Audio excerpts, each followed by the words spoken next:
اسی طرح رسول کریم صلی اللہ تعالیٰ علیہ وسلم نے ارشاد فرمایا کہ اللہ تعالیٰ حقوق اللہ معاف کر دے گا اگر وہ کرے تو، لیکن حقوق العباد معاف نہیں فرمائے گا۔ تو بندوں کے حقوق میں سب سے پہلے وہ اسلام ہمارے گھر سے شروع کرتا ہے۔ ہم پہ یہ فرض کہ ہم اپنے والدین کا، اپنے بہن بھائیوں کا، اپنے جو قریبی رشتہ دار ہیں ان کا، پھر اسلام اپنے قریب ترین رشتہ داروں کے بعد ہمسایوں کی طرف توجہ مبذول کرواتا ہے، تو اسی طرح درجہ بدرجہ۔ تو سب سے پہلے ہمارے جو بنیادی فرائض ہیں ان میں والدین کے بعد ہمارے بڑے بھائی کا جو رتبہ ہے، جو حق ہے، اسلام اس کے متعلق کیا کہتا ہے۔ نبی صلی اللہ تعالیٰ علیہ وسلم نے ارشاد گرامی ارشاد فرمایا کہ بڑے بھائی کا حق اپنے چھوٹے بھائی پر اسی طرح ہے جس طرح والد کا اپنی اولاد پر حق ہے، یعنی اتنا اختیار ہے بڑے بھائی کو اپنے چھوٹے بھائی پر کہ جس طرح ایک والد کو اپنی اولاد پر حق حاصل ہے۔ نبی کریم صلی اللہ تعالیٰ علیہ وسلم نے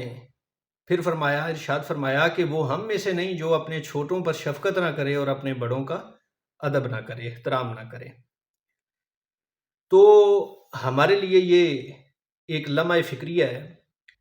کہ فی زمانہ یہ چیزیں الا ماشاء اللہ بہت کم رہ گئی ہیں، تو ناپید ہو رہی ہیں تیزی سے۔ تو ان تمام چیزوں کی افادیت کو میں نے اجاگر کرنا ہے، آپ نے اجاگر کرنا ہے،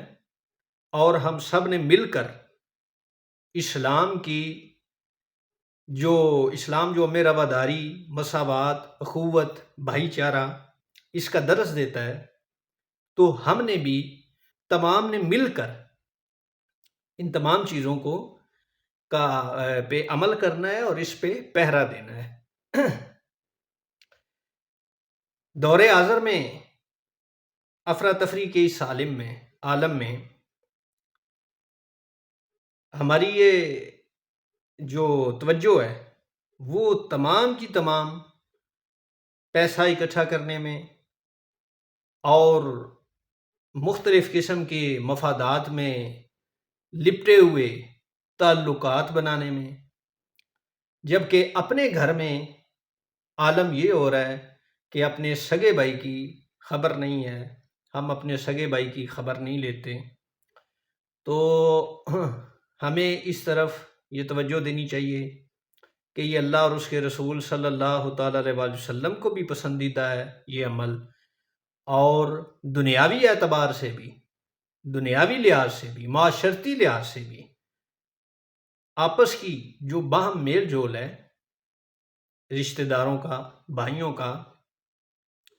وہ بہت ضروری ہے، ناگزیر ہے۔ تو لہٰذا میری تمام ایسے اپنے مسلمان بھائیوں سے یہ التماس ہے کہ ہم کوئی برا نہیں ہے، ہم میں سے ہم ماشاءاللہ سارے باسمجھ ہیں اور باشعور ہیں، تو ہمیں ان چیزوں پر عمل کرنے کی ضرورت ہے۔ اللہ تعالی ہمیں اس پہ عمل کرنے کی توفیق دے کہ ہم رشتوں کو توڑیں نہ، ہم ایک دوسرے سے قطع رحمی نہ کریں۔ قطع رحمی کے متعلق نبی صلی اللہ تعالیٰ علیہ وسلم نے ارشاد گرامی ارشاد فرمایا کہ رشتوں کو توڑنے والا یعنی قطع رحمی کرنے والا وہ جنت کی خوشبو بھی سونگھ نہیں پائے گا۔ تو لہٰذا ہم باہمی جو ہمارے اگر کسی کے ساتھ کوئی اختلافات ہیں تو ہم ان کو ایک اچھے طریقے سے اختلاف کو، اپنی رائے کو ہم پیش کر سکتے ہیں، بجائے اس کے کہ ہم دل میں کوئی رنجش پالیں اور اس وجہ سے ہم اپنے سگے جو رشتہ دار ہیں یا اپنے سگے بہن بھائی ہیں ان سے ہم قطع رحمی کریں۔ اللہ تعالیٰ مجھ سمیت تمام مسلمانوں کو اللہ تعالیٰ اس پر عمل کرنے کی توفیق دے۔